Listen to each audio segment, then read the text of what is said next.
Parshas Vayigash. This is a shmuz adapted from Moran Hagoyin, Vayigash6, Zeichet Tzadik Livrocha. Vayigash6, when he writes this shmuz, he says he wants to present us with a ha'ora neiroa, which is pilei ployim, which means an incredible observation on the pasuk. It says in the parsha, "V'lo yochel Yosef lehisapek b'chol hanitzovim olav." Yosef could not contain himself anymore before all that stood by him, all the Mitzrayim that were around. He couldn't contain himself. He had to reveal that he's Yosef. Rashi says that it doesn't just say Lo yochel Yosef lehisapek. He couldn't contain himself anymore because he had to give it out already. He had to reveal it. It doesn't say that.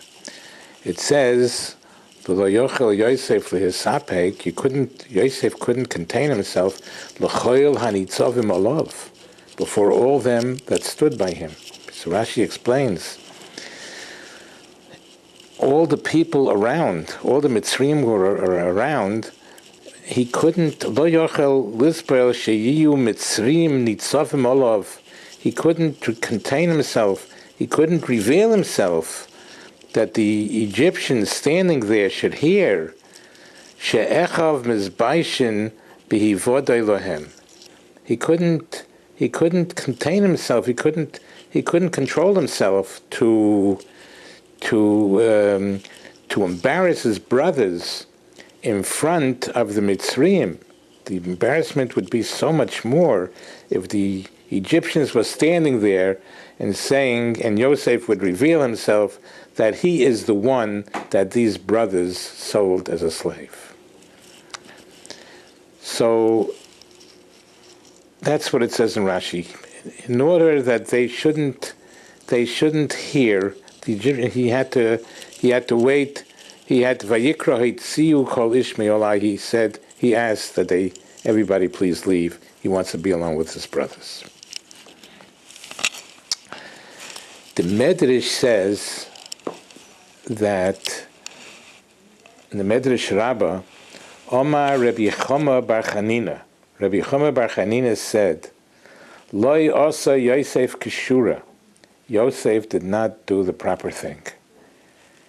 To ask everybody to leave, and he would be alone with his brothers. She'ilu boad boy echad mehem. If one of them would have hurt, he kicked him, would have hit him. Miyad meis, he would have died immediately. So Rabbi Chama bar Chanina criticizes Yosef HaTzadik that he didn't do the right thing. You see from here, it's implied here clearly that there was a fear, there was a possibility that the brothers would kill him.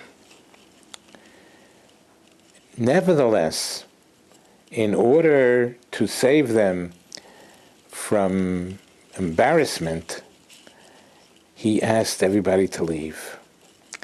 He put his own life in sakona, in danger, in order not to embarrass his brothers. Incredible. This is incredible. The question is, Gewalt, how much must one do? How far must one go in order not to embarrass others? What was Yosef about to lose here? If the brothers would have killed him, Chas v'shalom, then Yosef would have lost his life, of course. That's the first thing.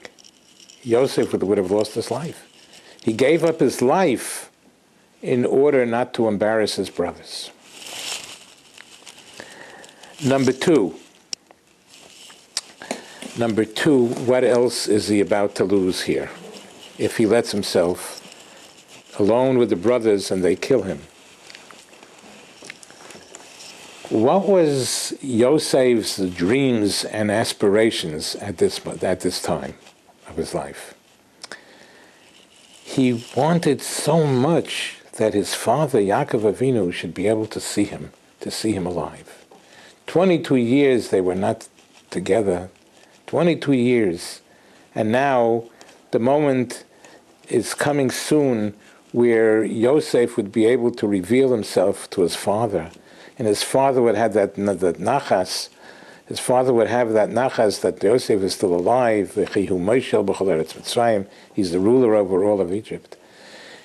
That pleasure that he wanted to give to his father, and that he himself wanted to see his father, would all be gone if Yosef would not be alive. Thirdly, look what he has to lose. The whole shalsheles, the whole chain, the whole holy chain of Avram, Yitzchak, and Yaakov, who were trying to spread Emunah B'Shem in the world. And Yosef was the progenitor. He was the one that learned all the Torah from Yaakov Avinu and Shem Ve'eva. It was going to be Avram, Yitzchak, Yaakov, and Yosef. And if he would die, if he would give up his life now, that all would be gone. All the work of Avram, Yitzchak, and Yaakov would be gone. How much must one give up? How much must one lose in order not to embarrass somebody? But we see from here that it's even kedai, it's even worthwhile, and it's even the obligation of a Jew, no matter how far reaching the consequences would be, no matter how much he's going to lose, the terrible, terrible sin of embarrassing somebody. Yosef HaTzadik was willing to give away his life not to embarrass his brothers. Yosef was willing to give away his life to forego that his father, his holy father Yaakov Avinu, should be able to have the pleasure of seeing him, and he should have the pleasure of seeing his father. He's willing to give up all that. He was willing to give up the shalsheles, the golden chain of Avram, Yitzchak, and Yaakov. He was willing to give it all up and put a halt to it, put a stop to it, in order not to embarrass a human being, not to embarrass his brothers. Shem should help us. We should understand to embarrass somebody is a sin of major proportion, and we must go far out and do even things that are so difficult to part with in order not to embarrass another Jew, another person. We should be zeicha to understand the meaning of Bein Adam L'Chaverei, and in that schus will be zeicha to haramas keren HaTorah, u'biyas goyel tzedek b'mheira v'yameinu. Amen.